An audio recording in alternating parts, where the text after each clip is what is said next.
The Sharnhorst class. Well, specifically I'm talking about the armoured cruisers this time, but honestly I could have been talking about any of the famous ships that have been called Scharnhorst. I could have been talking about the 1904 passenger steamer, which was built for the Norddeutsche Lloyd Company, which made 19 round trips to Australia, 7 to the Far East, 5 to the USA, although she was helpfully the only one of her sisters in Germany in 1914, and as such was a troop transport 1917 to 1918. She'd eventually be broken up in 1934 in Genoa, after having been in French service since the end of World War I as Le Bourdonnas.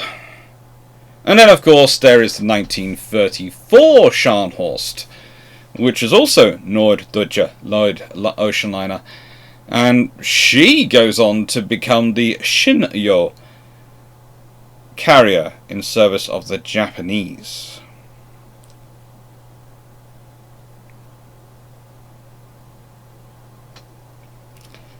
But all famous ships.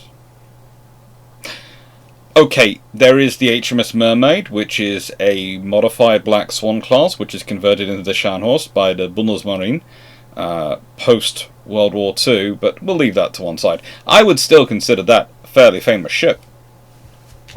It's critical to the modern German Navy and its establishment. It was ships like her which kept them going. But this video is specifically about the armoured cruisers, which were sunk at the Battle of the Falklands. It's about these ships because they are an important point in German armoured cruiser design. Because they are the class before Blucher. They are the class that honestly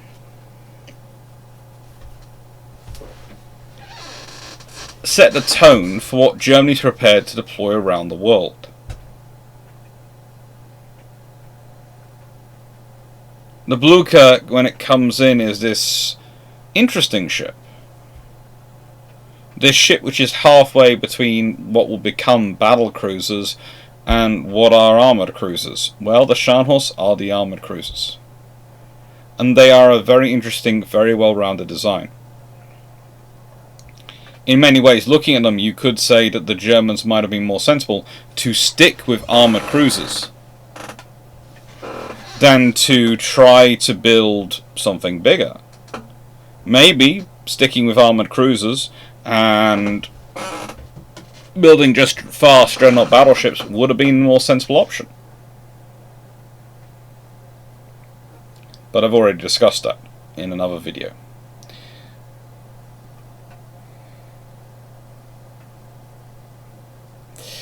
The Ersat York.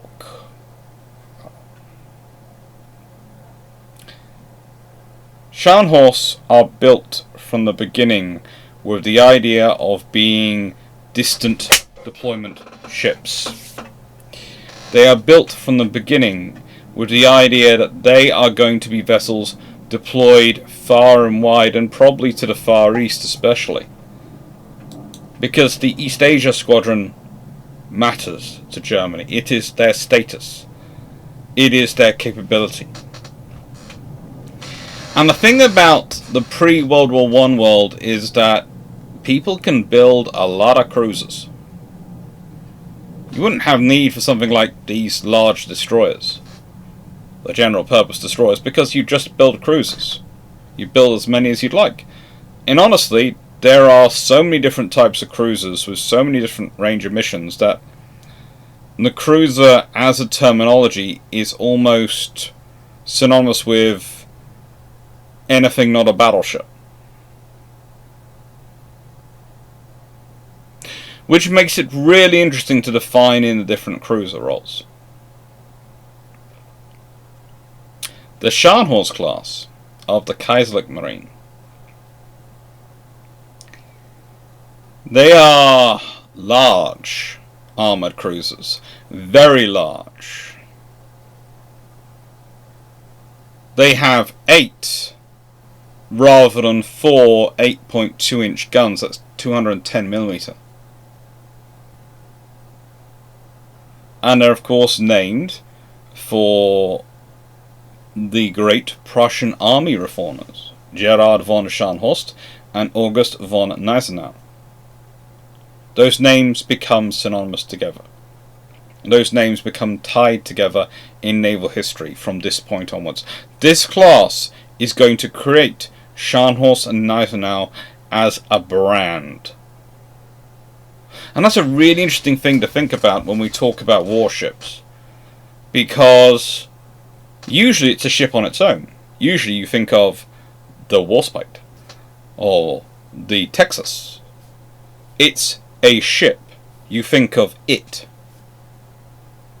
But think about it. Sharnhorst and Gneisenau, they're always together. It's always those two names. When they're apart, there are issues. But the things we remember about those ships are the things they do together. Doesn't matter which generation you're talking about, whether you're talking about the armoured cruisers or the fast battleships. You talk about Scharnhorst and Gneisenau. They were constructed under the orders of the Second Naval Law, which was passed in 1900. But these ships were actually built, themselves, laid down in 1905 and 1904. It's another scenario again. Gneisenau is laid down by A.G. Weser Bremen in December 1904, 28th December. Very nearly the new year. Scharnhorst is laid down by Blohm and Voss in Hamburg in the 22nd of March 1905. But Scharnhorst is launched March 1906, the 23rd. Gneisenau takes till the 14th of June 1906 to launch. And then Scharnhorst is commissioned on 24th of October 1907, whereas Gneisenau is commissioned on the 6th of March 1908. Are A.G. Weser not as good of shipbuilders?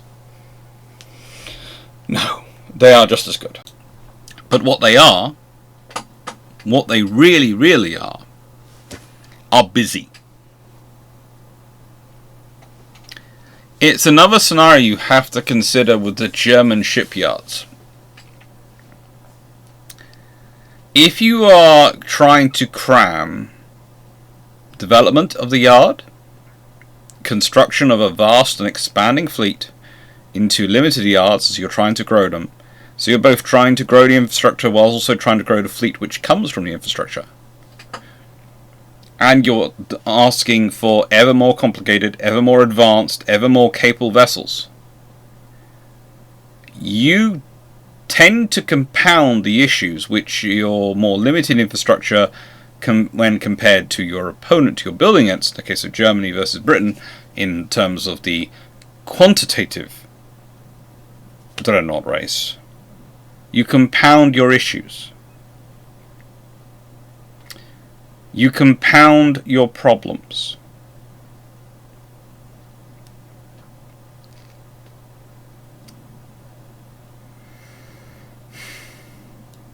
But it's hard to see a different way to do it. It really is hard. Because you need those ships. You need that construction.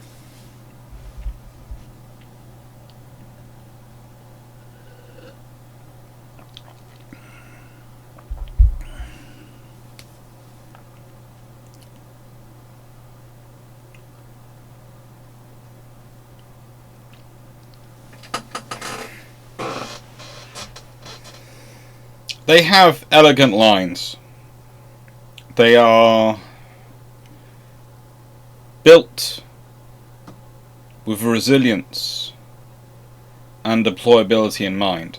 And one of the things when you're building something to be deployed around the world, when you're building something to go elsewhere in the world, it needs to be built to be able to deal with damage and get itself to a safe harbour, and preferably built so that it's easy to maintain, or rather easier to repair in foreign stations. And that's another interesting thing with the Scharnhorst class, because the extra space which they have, the extra space which allows them 4 more 8.2 inch, that's 210mm again, guns, is the same space which allows them to carry the crew and to carry the spare parts, the food, the supplies necessary to do that. These are incredibly capable ships. They are really reaching the peak of an armoured cruiser. And it's one of the things which makes the results of World War I so understandable. When you realise quite how much effort was put into designing these two ships, and quite how good they were, then realistically, unless the British brought equivalent vessels, or superior vessels in cases of bringing battlecruisers along, they were always at a disadvantage against them, because these ships were designed as armoured cruisers to be status units, to be capable fighting units a long way away from home. That's what they were designed to be. In fact, that designing encompasses something else, because these ships are important, and they're key ships because they are the first generation of German cruisers, large cruisers, which are designed explicitly with the idea that they might have to support the battle line should battleships be damaged, or supplement the battle line should they be outnumbered. Up until this time, the nation which had been building ships and ordering armoured cruisers like this was Japan. Japan was the one which had pushed it, but now the Sharnhorst class, they are explicitly built to be capable of fighting in the line of battle, of assisting the battle fleet. I've often tried to talk about the difference between British and German battlecruisers.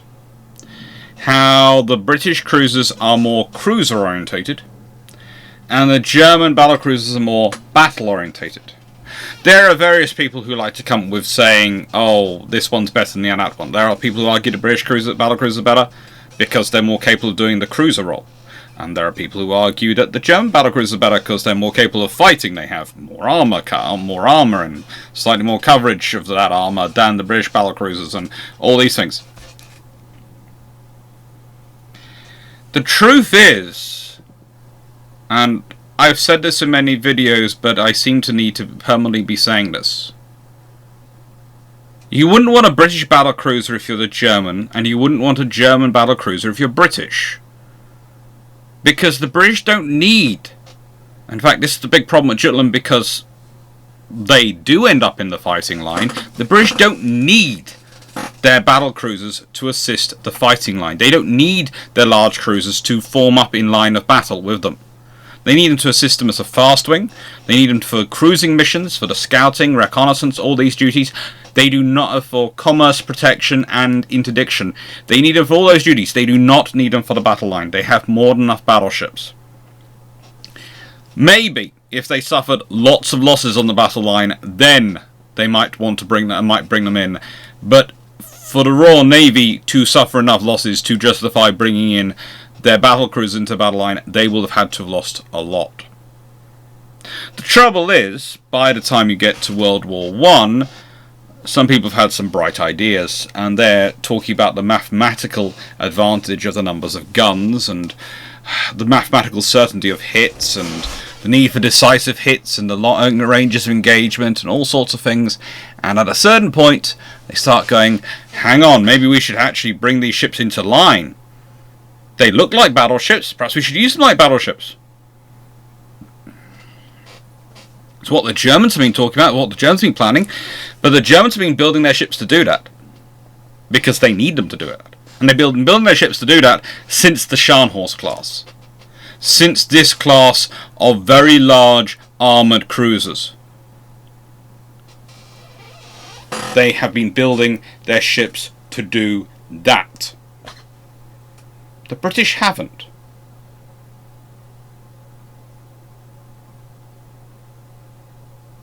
In many regards, if we had been talking about a dreadnought era continuing, you could argue that the German armoured cruisers were, well, if the dreadnought era hadn't come into being, if we were talking about the sort of the Royal Sovereign pre-dreadnought era had continued, if German armoured cruiser development had continued, they'd have come to a sort of fast battleship doctrine all of their own. In that they would have been quite happy to accept armoured cruisers which were not necessarily as fast as some of their counterparts, but which carried armour and sufficient firepower to fight a battleship.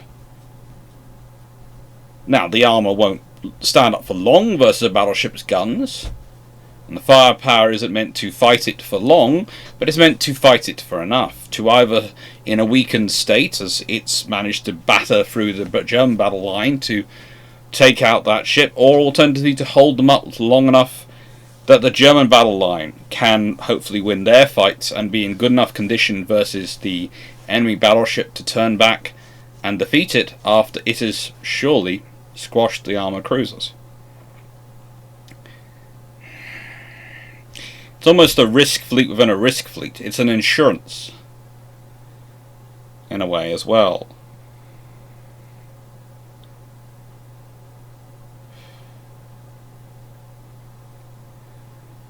But it's all to do with making these ships as capable as they can be.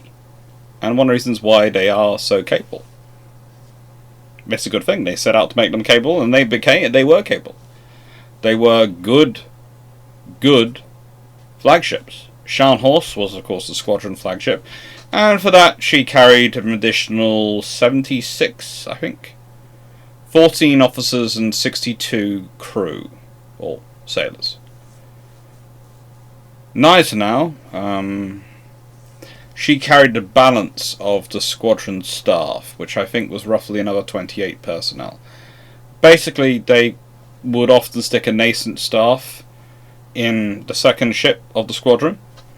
The idea being, if something happened to the flagship, they would make the transition easier. Or rather, it would be survivors from the flagship plus the nascent staff on the second ship, which the Admiral could then assume command through. Triple expansion engines. Rated for 26,000 indicated horsepower, actually achieved more than that. Achieved more than that. This is the point which is often forgotten. Sharnhorst achieved 28,782 indicated horsepower. Gneisenau, 30,396 indicated horsepower. Although, interesting enough, well, for Scharnhorst, that extra horsepower over what she was rated for, the extra 2,782 horsepower, that gave her a full knot extra speed. She could do, well, 23.5 knots. Theoretically, they were designed for 22.5 knots. She achieved 23.5 knots. They're rated as being 22.7 knots. Gneisenau, which was able to put an extra 4,396 indicated horsepower into her shafts, only achieved, in contrast, 23.6 knots. Now, again, this is something interesting to think about with their construction, because both are constructed by very good yards, both have 3 triple expansion engines, both are achieving far more power and far more efficiency than they're supposed to, mostly thanks to good Welsh coal, but there are various other reasons for them doing as well as they were doing.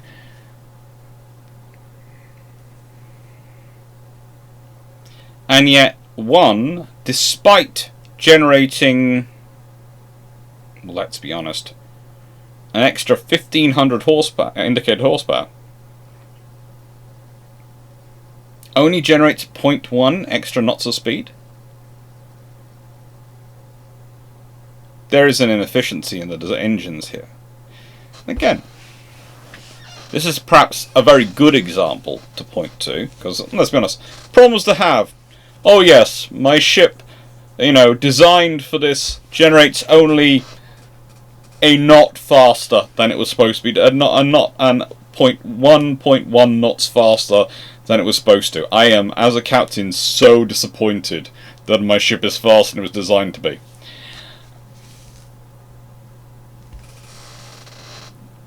But realistically, that also speaks to the problems of trying to standardise designs. And standardise designs across yards, because they've two very good quality yards, producing very good ships, working from the same designs, modified slightly for their own yard specifics, but modified only slightly. Same engine, well, same horsepower theoretically in their engines, same shaft length, same screw size, all these things, and there is that difference.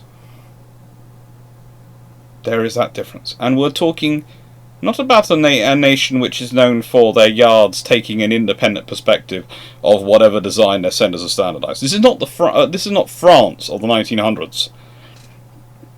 We're talking about the German Navy, the Kaiserliche Marine, and their yards. Tirpitz, Holzendorf, the other admirals in charge of the Kaiserliche Marine at this point, were not the type of admirals who, if you deviated from your from the design they'd asked you to build, were going to be kind to you. They were the type of admirals who were going to try and have you shot. And that's if you're lucky.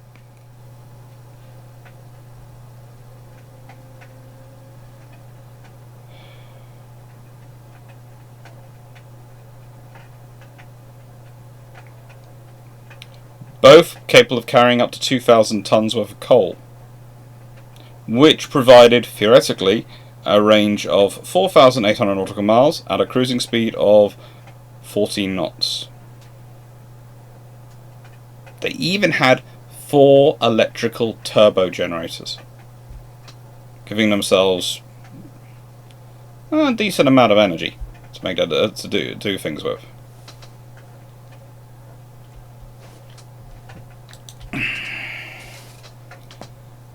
Now, we've got the armour listed here, and one of the things that's worthwhile considering is that the ship they were compared to at the time in terms of design was the Braunschweig class of battleships. The Braunschweig class have an armour belt of 9.8 inches. This belt is 5.9 inches. Their turrets are 250mm thick in terms of armour, but they are 280mm, i.e. 11-inch guns, whereas this is 180mm thick armour for 8.2 inch. How can you tell that I type up my own notes? There's a number mistake in there. Let me just correct that. Better. Oh.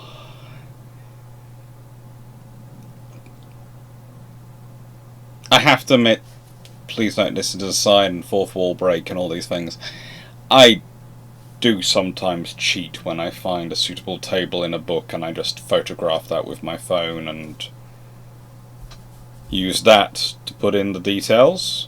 Play around with that to make sure it fits the standard form.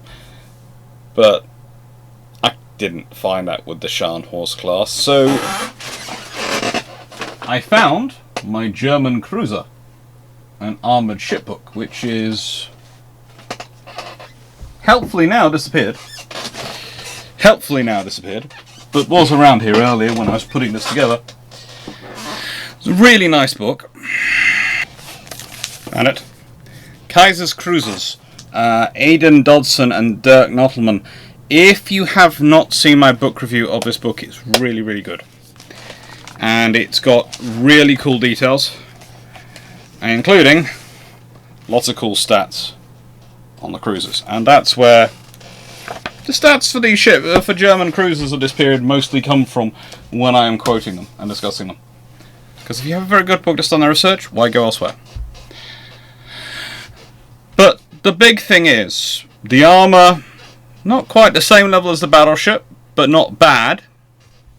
Deck, well, 1.4 inch to 2.4 inch actually is better, because the deck of the Braunschweig class is 1.6 inches. And the conning tower on the Braunschweig class is, of course, 11.8 inches thick, but, you know, there's good fors and against in both terms of designs.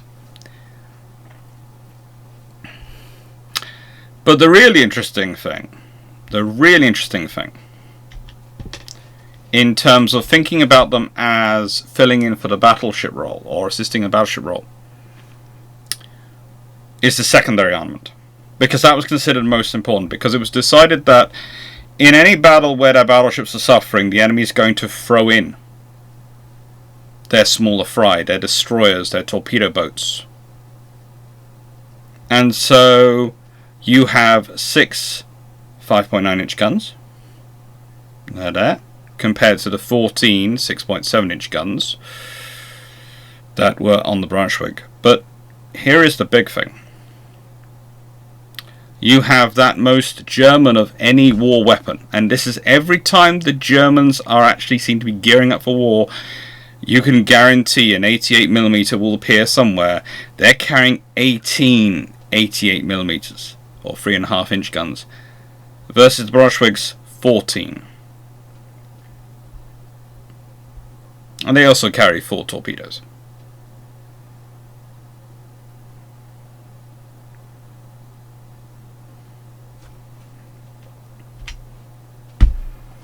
They're well armed and they're good looking ships. Their job is to fight. They're good at fighting. Their job is to be a presence ship. They are a presence. Their job is to inspire. They inspire.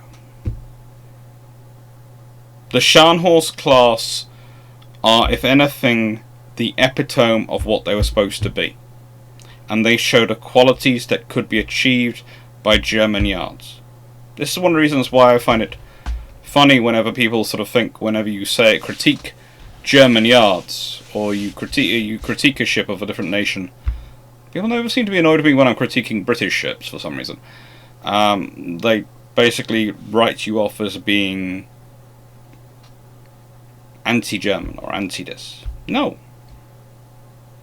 The thing is, that the problem is, really, when you know German shipbuilding, when you've looked through the number of books I have, when you've seen the quality of work they've produced, and you have supplied as much study as I have to these things, and as I hopefully inspire some people watching these videos to go and do, you realise what they can achieve. You realise what can be achieved by those yards. When you look at Scharnhorst and Eisenhower and you see the quality of these ships, you ask yourself, well, if this is what they could achieve, if this is the balance they could achieve, why didn't they other times? What happened? Was it the long-lasting effect of the Treaty of Versailles and damage done to their maritime industry and infrastructure? Was it the interference of politics? Tirpitz looking for, well, in many ways, his risk fleet is basically going, I want a small version of the Royal Navy, and that's not what necessarily suits the German situation.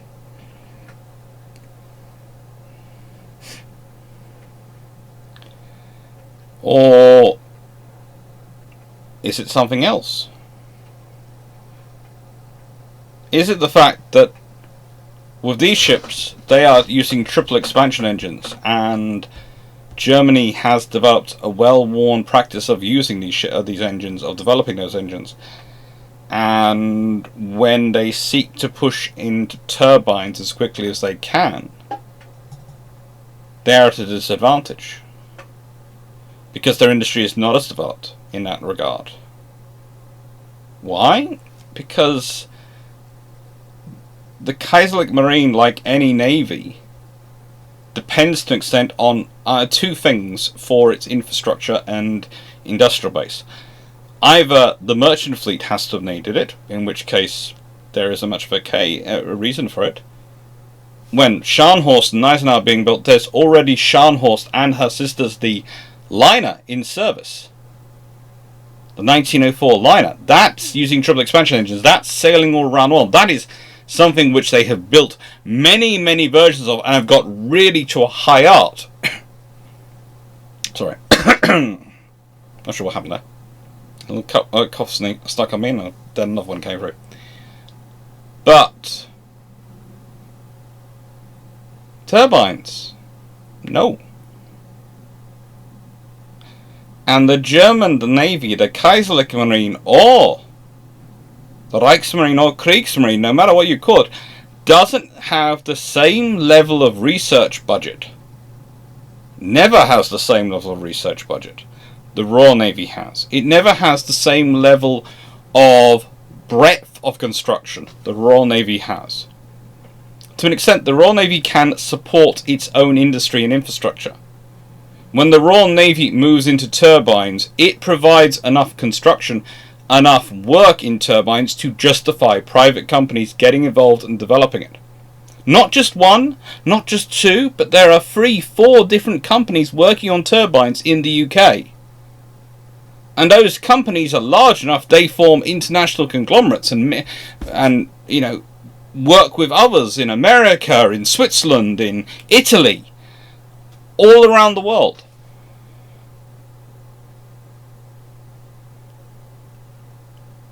Because of the level of churn going through the British infrastructure, the British maritime industry. But the Sharnhorsts are really good. Really, really good.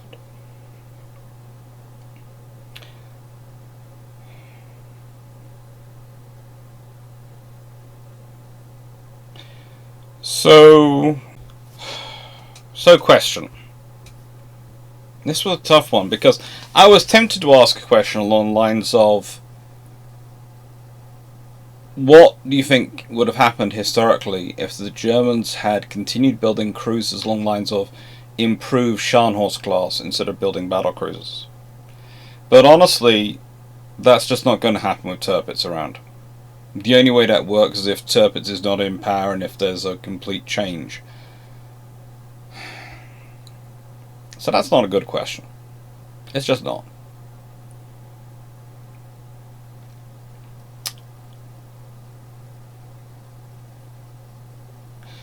But I did think about whether or not the ships could have been more useful elsewhere. If the Germans had built more of the Sharnhorst class and used them. But no, that doesn't work out.